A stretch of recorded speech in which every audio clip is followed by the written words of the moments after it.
Oh, wait a minute, I'm supposed to use my vocal cords. That's what was wrong. Anyway, it is Monday, August 16th. It's the 16th day of VEDAug, and let me get a more comfortable position here.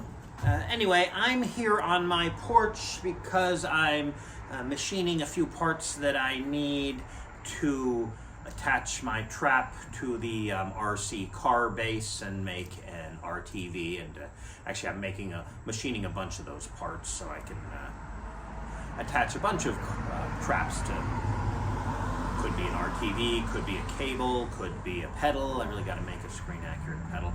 But there's another reason why, or at least a reason why I started doing this before 9 a.m. And that is that I was waiting for the guy from UPS. Yeah, remember the video about having to poop in a bucket and put the bucket in a box, and well, I just had to scrape a little something off of there and put it in. No. Yeah, it said, okay, UPS is open until 9. Call, okay, so it's okay. I've got the sample around 6 something p.m. and called by 7, right? And well, I don't mean to be racist, but could you, if you're going to outsource to India, could you make sure people can speak clearly enough? And I mean, I can understand accents pretty well. I'm sorry. But anyway, eventually, so got everything sorted out, and he said the guy would come by Monday.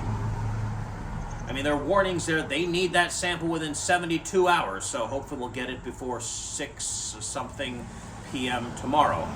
Yeah, there are some warning. They need to be more clear in the instructions there that UPS does not pick anything up on Sunday. And also that when you call them, that just means they'll arrange for when the truck is in the neighborhood during their normal hours, they'll stop by, because they're not going to come by specially for my box of poop. So hopefully it'll get there in time, and of course hopefully the results will be good enough that I won't need a colonoscopy. But maybe I can give it to me myself there, yeah.